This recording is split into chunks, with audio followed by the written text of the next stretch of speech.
வணக்கம் நேயர்களே, ஃபீபாவின் இன்றைய காலை தியானத்திற்காக உங்களை அன்புடன் வரவேற்கிறேன். ஃபீபா நேயர்களுக்கு அன்பின் வாழ்த்துக்களை தெரிவித்துக் கொள்கிறேன். இந்த நாளிலும் தானியேலின் புஸ்தகம் 6வது அதிகாரம் முதல் 13 வசனங்களிலிருந்து நாம் கர்த்தருடைய வார்த்தையை தியானிக்க இருக்கிறோம். இந்த பகுதியிலே நாம் பார்க்கும்போது தானியேலுடைய உயர்வை குறித்து நாம் வாசிக்கிறோம். முதல் 3 வசனங்களை நான் வாசிக்கிறேன். ராஜ்யம் முழுவதையும் ஆளும்படிக்கு தன் ராஜ்யத்தின் மேல் 120 தேசாதிபதிகளையும் ராஜாவுக்கு நஷ்டம் வராதபடிக்கு அந்த தேசாதிபதிகள் கணக்கு ஒப்புவிக்கிறதற்காக அவர்களுக்கு மேலாக 3 பிரதானிகளையும் ஏற்படுத்துவது தரியுவுக்கு நலம் என்று கண்டது. இவர்களில் தானியேல் ஒருவனாயிருந்தான்.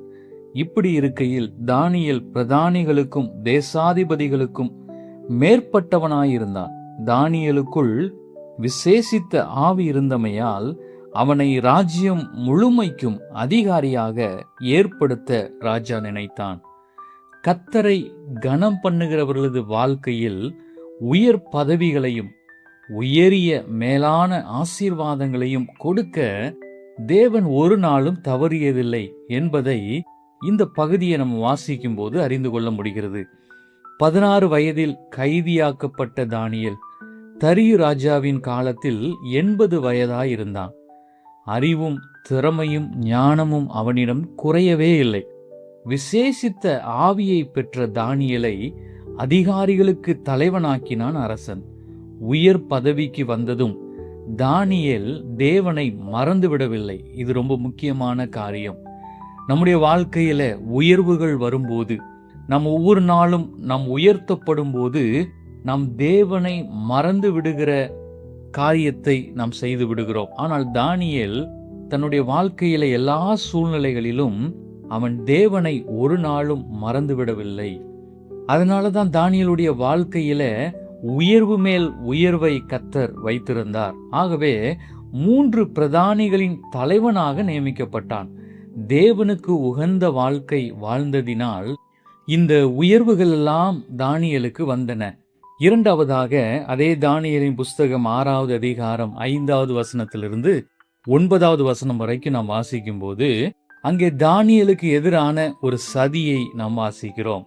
ஒரு மனிதன் உயரும் போது, தன்னுடைய வாழ்க்கையிலே ஆசீர்வாதங்களை பெறும்போது, மற்றவர்கள் நிமித்தமாக சூழ்ந்திருக்கிறவர்கள் அல்லது இந்த உலகம் ஒருவன் ஆசீர்வதிக்கப்படுவதை விரும்புகிறதில்லை. ஒரு விசுவாசி திறமையையும் அறிவையும் தகுதியையும் பெற்றிருந்தாலும் அந்த விசுவாசி ஆசீர்வாதங்களை பெறுவதை இந்த உலகம் ஒரு நாளும் விரும்பாது. தானியேல் மீது குற்றங்களை சுமத்த பல வழிகளில் முயற்சித்தார்கள். பணியில் தானியேல் உண்மையாயிருந்ததுனால குற்றம் கண்டுபிடிக்க முடியவில்லை. ஆகவே தேவனை தவிர யாரையும் வணங்காத தானியேலிடம் அதன் மூலம் குற்றம் காண முயன்றனர். இவர்களது சதித்திட்டத்தில் சிக்கிய அரசனும் நீதியற்ற தடையுத்தரவில் கையெழுத்திட்டான். கர்த்தர் நம்மோடு இருக்கும்போது எத்தனை எதிர்ப்புகள் வந்தாலும் நாம் பயப்பட தேவையில்லை என்பதற்கு தானியேல் ஒரு நல்ல எடுத்துக்காட்டாய் இருக்கிறார். தானியேலுடைய உயர்வை பிடிக்காத அனைவரும் சேர்ந்து சதி செய்த போதும் 10வது வசனத்தில் நாம் வாசிக்கிறோம், தானியேலோவென்றால் அந்த பத்திரத்திற்கு கையெழுத்து வைக்கப்பட்டதென்று அறிந்த போதிலும் தன் வீட்டுக்குள்ளே போய் தன் மேல் அறையிலே எருசலேமுக்கு நேராக பல கனிகள் திறந்திருக்க அங்கே தான் முன் செய்து வந்தபடியே தினமும் 3 வேளையும் தன் தேவனுக்கு முன்பாக முழங்கால் படியிட்டு ஜெபம் பண்ணி ஸ்தோத்திரம் செலுத்தினான் என்று நாம் வாசிக்கிறோம்.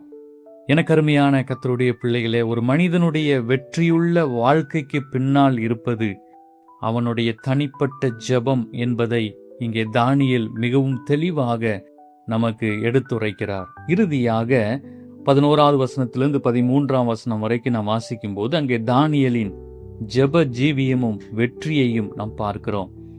அரச சட்டத்தை அறிந்த தானியேல் தனக்கு விதிவிலக்கு அளிக்க கேட்கவோ சட்டத்திற்கு பயந்து தன் ஜெப வாழ்வை மாற்றியமைக்கவோ முயற்சிக்காமல் எப்போதும் போல 3 முறை தேவனை ஸ்தோத்தரித்து ஜெபித்தான்.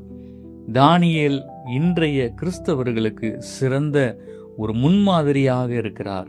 தண்டனைக்கு பயந்து தேவனை விட்டு விலகாது எப்போதும் அவன் தான் முன்பு செய்து வந்தபடியே ஆண்டவருடைய சமூகத்திற்கு நேராய் தன்னை தாழ்த்தி அர்ப்பணிக்கிறதை நாம் இந்த பகுதியிலே பார்க்கிறோம். தானியேலுடைய உயர்வோ அல்லது அவனுக்கு விரோதமாக எழும்பப்பட்ட சதிகளோ அவனுடைய ஆவிக்குரிய வாழ்க்கையை, அவனுடைய ஜெப ஜீவியத்தை தடை செய்யவில்லை. கர்த்தர் தாமே இந்த வார்த்தைகளை உங்களுக்கு ஆசீர்வதிப்பாராக. ஆமென். இன்றைய காலை தியானத்தில் பங்கேற்றமைக்காக நன்றி. உங்களது கருத்துக்களை பகிர்ந்து கொள்ளவோ மேலும் விவரங்கள் அறிந்து கொள்ளவோ 9458585042 என்ற எண்ணிற்கோ அல்லது info@fibaonline.org தொடர்பு கொள்ளவும். தேவன் தாமே உங்களை ஆசீர்வதிப்பாராக. ஆமேன்.